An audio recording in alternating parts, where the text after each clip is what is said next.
Bam. From that, I said, hey, man, you got a little something here.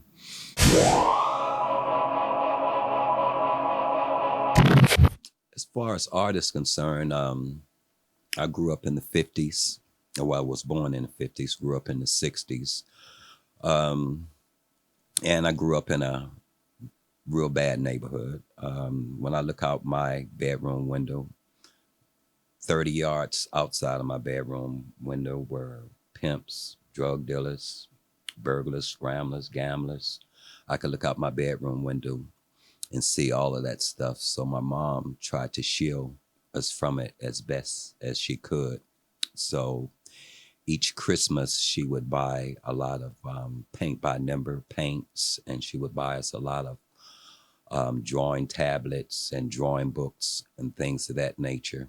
And being from the DC area, it snowed a lot, and it was cold during the winter time. So that's was one of the things that we did in our household was always get to the table and paint by numbers. And I have a brother that's a year older than I and a sister that's a year younger.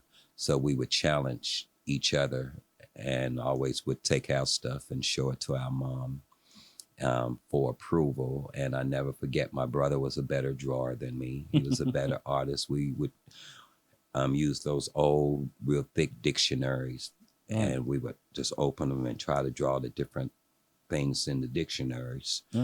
And I never forget, my brother would take his artwork to my mom when we were in the fourth, third grade and stuff like that. And my mother would look at it and say, oh my God, that's Gilbert, you did that? And she would really dote on him. And I never forget, I would take my artwork to her and say, Mom, look what I did. And I wouldn't get the same response.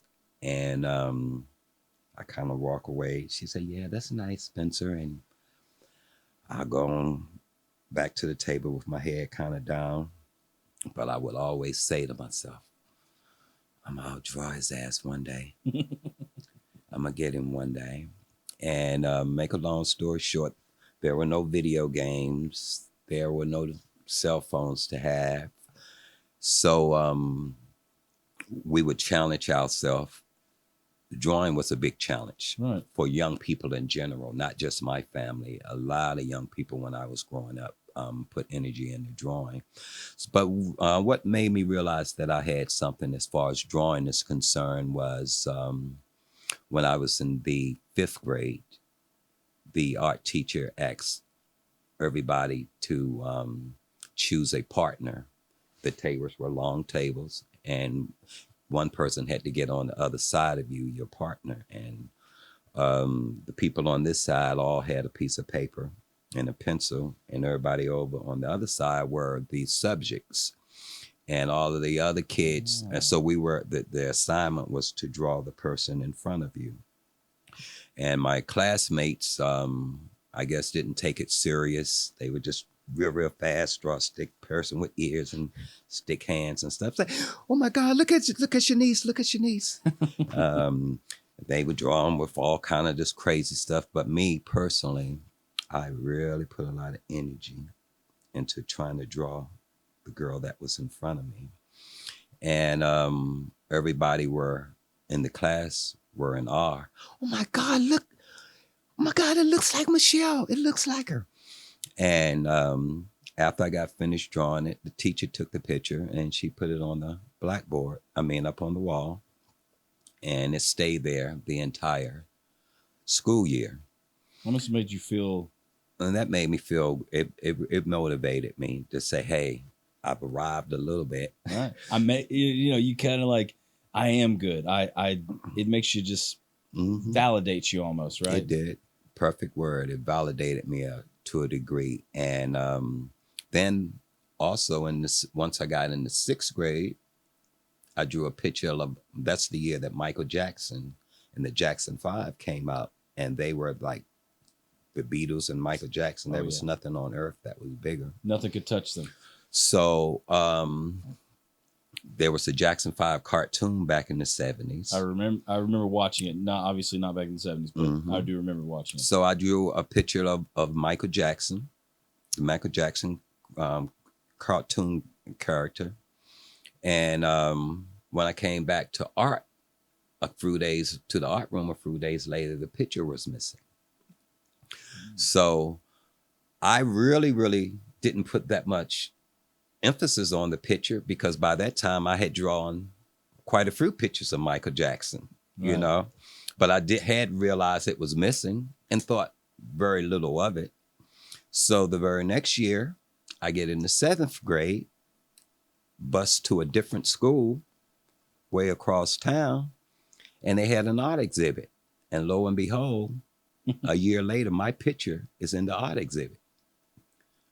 So as you walking down, seeing the stuff on the wall, immediately, that's my picture. And when I went to grab my picture off of the easel that it was sitting on, the girl that submitted it, and it had a second place little ribbon on it. Wow. And the girl that had submitted the picture, when I went to grab the picture, she attacked me like a Bengal tiger. Oh my goodness. You're lying. That's not your effing picture. You always effing with somebody. I'm tired of your ass trying to Wow. fight me and everything. Oh my god. She really wanted Yeah. that picture. She real. I mean, you always, and even got the teachers on the side. Oh Wow. You mean, because I stayed in trouble. So here it is, Spencer starting trouble again. Right. And any rate, I grabbed a piece of an empty sheet of paper, and I start drawing them. I say, you ain't take nothing from me for real. I say, if you drew it again. Draw it again. There you go. I say, I bet you can't draw it again. But she was still, ah, you leave me alone. So, Pitching a fit. bam. From that, I said, hey, man, you got a little something here. And I continued to draw, but it was just one of the things that I did. But that's one of the things that hooked me to drawing. And I've always challenged myself. I've always been fascinated by cameras. Right. And the notion that I can duplicate what a camera did. So all of my pictures, I try to get as close to, I try to draw it as close to the camera as I can. You're like a human camera. That's what I try to do. And so if I fall short, I've fallen short, but that's always my goal.